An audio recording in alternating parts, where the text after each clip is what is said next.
Picture this. A 103-year-old woman in Okinawa, Japan, finishes her lunch, pushes her plate away with food still on it, and smiles. She's not sick, she's not being polite, she just practiced a daily ritual that science now proves might be the single most powerful longevity habit on Earth. While Americans eat until their plates are empty and their belts are tied, Okinawans have been doing the exact opposite for centuries. And here's the shocking part. Okinawa has the highest concentration of centenarians in the world. We're talking about 5 times more people living past 100 compared to the United States. 5 times. But wait, it gets more fascinating. These aren't just people barely surviving to 100. They're gardening at 95, teaching karate at 98, and living independently well into their second century. The average 70-year-old Okinawan has arteries like a 30-year-old American. Heart disease? Practically non-existent. Dementia? Rare. Obesity? You'd have to search for it. And the foundation of this remarkable health isn't some exotic superfood or expensive supplement. It's a practice so simple it sounds almost too easy. They stop eating at 80% full. They call it Hara Hachi Bu. If you're interested in learning more ancestral health practices backed by modern science, hit that subscribe button right now. Here at the Primal Protocol, we dive deep into ancient wisdom that actually works, separating fact from fiction using the latest research. Every week, we bring you practices from cultures that achieved extraordinary health and longevity long before modern medicine existed. Now, let's talk about Okinawa itself. This chain of islands sits in the East China Sea, about 400 miles south of mainland Japan. The climate is subtropical, the lifestyle traditionally agricultural and fishing-based. But what makes Okinawans special isn't just where they live, it's how they live. While the average American consumes roughly 3,600 calories per day, traditional Okinawans consume around 1,900. They maintain lower BMIs throughout life, with the average elderly Okinawan having a BMI between 18 and 22. Compare that to the American average of 26.6. Their rate of cardiovascular disease is 80% lower than Americans. Their breast and prostate cancer rates, about 1/5 of Western rates. Type 2 diabetes, almost unheard of in traditional Okinawan communities.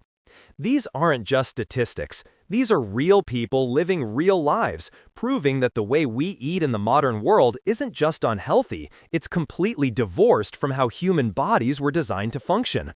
So what exactly is Hara Hachi Bu, and how do Okinawans practice it? The phrase translates directly to eat until you are 8 parts out of 10 full.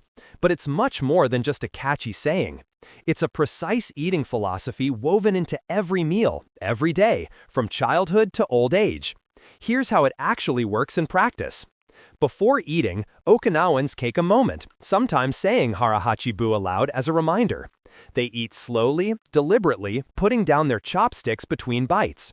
A typical Okinawan meal might last 20 to 30 minutes, even if it's just a simple bowl of sweet potato and vegetables. They use smaller plates and bowls, typically about 20% smaller than standard Western dinnerware. They serve themselves modest portions from the start rather than piling plates high. And here's the crucial part.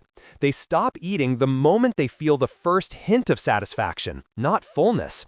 That feeling of being comfortably satisfied but could still eat more, that's 80% full. That feeling of being completely full and satisfied, that's already too much by Okinawan standards. This practice goes back at least 400 years, with roots in Confucian teachings that came to Okinawa through Chinese cultural exchange. The philosophy was originally about self-discipline and moderation in all things, not specifically about longevity. But over centuries, Okinawans noticed something remarkable. The families and communities that practiced Hara Hachi Bu most strictly seemed to live longer, healthier lives. Elders passed the practice to children, making it as automatic as saying please and thank you. It became embedded in their culture, their identity. During the period after World War II, when food was scarce in Okinawa, Hara Hachi Bu wasn't just cultural wisdom, it was survival strategy. But even after food became abundant again in the 1960s and 70s, traditional Okinawans maintained the practice. They'd seen their grandparents and great-grandparents live to extraordinary ages, and they connected those long lives to their eating habits. There are interesting variations to the practice. Older Okinawans tend to be stricter about it than younger generations. Women traditionally stop slightly earlier than men, around 75% full. During festivals or special occasions, the rule relaxes slightly but never disappears completely. Before important work or physical activity, they might eat to 85%, giving themselves slightly more fuel. And there's a social component too. Okinawans often eat together, and the group naturally regulates pace. If someone eats too quickly or takes too much, gentle reminders come from family members. It's not about shame or restriction, it's about care, about wanting everyone to live long, healthy lives together. Now let's talk about what modern science has discovered about eating to 80% full, and prepare to have your mind blown. In 2018, researchers at the University of Wisconsin published a landmark study tracking rhesus monkeys for over 25 years. One group ate normally until satisfied. The other group consumed 30% fewer calories but got all necessary nutrients. The calorie-restricted monkeys lived significantly longer, with a 40% reduction in age-related deaths. They had less cancer, less cardiovascular disease, better insulin sensitivity, and healthier brains. But here's what makes this relevant to Hara Hachi Bu. Eating to 80% full creates roughly the same caloric reduction without the misery of strict calorie counting. A 2016 study published in JAMA Internal Medicine examined Okinawan eating patterns specifically. Researchers found that Okinawans consume an average of 17% fewer calories per meal than mainland Japanese and 40% fewer than Americans, yet report the same levels of meal satisfaction. The secret? They reach satisfaction with less food because they eat so slowly that their satiety hormones have time to signal the brain. Let's get into the biology of why this works. When you eat, it takes approximately 20 minutes for your stomach to send satiety signals to your brain via the hormone leptin and the vagus nerve.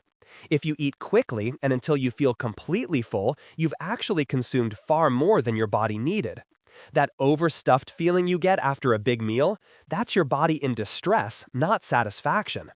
When you stop at 80% full, you're stopping right as your satiety signals are beginning to register, which means 20 minutes later, you'll feel perfectly satisfied without the discomfort. But the benefits go far deeper than avoiding a food coma.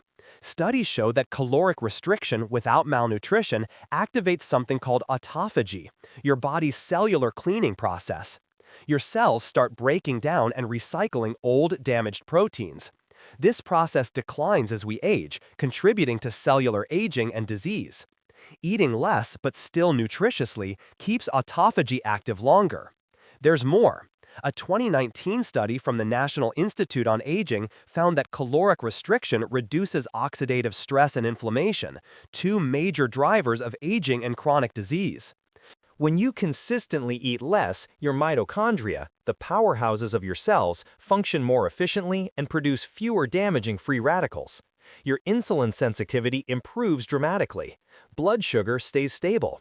IGF-1 levels, a hormone linked to cancer growth, decrease. Your body shifts from growth mode to maintenance and repair mode. Multiple studies have shown that people who practice caloric restriction have lower rates of Alzheimer's disease. The mechanism appears to be reduced brain inflammation and better clearance of amyloid plaques. The scientific consensus is clear. Eating less, assuming you're getting adequate nutrition, is one of the most powerful interventions for longevity and health span we know of. Hara Hachi Bu isn't mysticism, it's applied biology. So how do you actually implement Hara Hachi Bu in your modern life? Start here. First, commit to eating without distractions for at least one meal per day. No phone, no TV, no computer. Just you and your food. This alone will transform your relationship with eating. Put your fork or spoon down between every few bites. Chew thoroughly, at least 20 times per bite. This isn't about being obsessive, it's about giving your body time to register what you're eating. Use smaller plates and bowls. A standard American dinner plate is 12 inches. Try using a 9-inch plate instead. Research shows we naturally eat less when we use smaller dishes without feeling deprived. Serve yourself what seems like a reasonable portion, then put away the serving dishes before you start eating. This removes the temptation to mindlessly refill your plate. Now here's the key. Eat until you feel the first whisper of satisfaction. That moment where you think, I could eat more, but I'm starting to feel okay. Stop there. Wait 20 minutes. I promise you'll feel fully satisfied. Some important precautions. If you're underweight, recovering from an eating disorder, pregnant, or breastfeeding, Hara Hachi Bu might not be appropriate for you. This practice is about gentle moderation, not restriction. If stopping at 80% full feels stressful or triggers disordered eating patterns, please work with a healthcare provider. Common mistakes to avoid. Don't skip meals thinking it's the same thing. It's not. Hara Hachi Bu is about eating less at each meal, not eating less frequently. Don't cut out entire food groups or nutrients. Okinawans ate a diverse diet with plenty of vegetables, some fish, occasional pork, and sweet potatoes as a staple. Make sure you're getting adequate protein, healthy fats, and micronutrients. And don't expect perfection. Some meals you'll stop at 80%, others you'll eat more. That's being human, and that's completely fine. Here's what to expect week by week. Week 1 will feel strange. You might feel slightly hungry after meals at first. That's normal. Your body is adjusting to appropriate portions after years of overeating. By week 2, most people report feeling lighter, having better energy after meals, and sleeping better. The afternoon food comas start disappearing. Weeks 3 through 4, you'll notice your hunger signals becoming more accurate.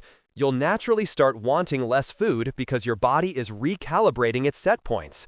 By month 2 and 3, many people report weight loss if they needed to lose weight, better digestion, more stable energy throughout the day, and improved mental clarity. Long-term, this becomes effortless. It stops being a practice and becomes just how you eat. The ancient Okinawans discovered something profound. Less is more. Not less nutrition, not less satisfaction, but less food than our modern minds tell us we need. They lived it for centuries, reaching extraordinary ages with minimal disease. Now, modern science has proven they were right all along. Our bodies weren't designed for abundance. They were designed for sufficiency. When we honor that design by eating to 80% full, we unlock the longevity and vitality that every human body is capable of.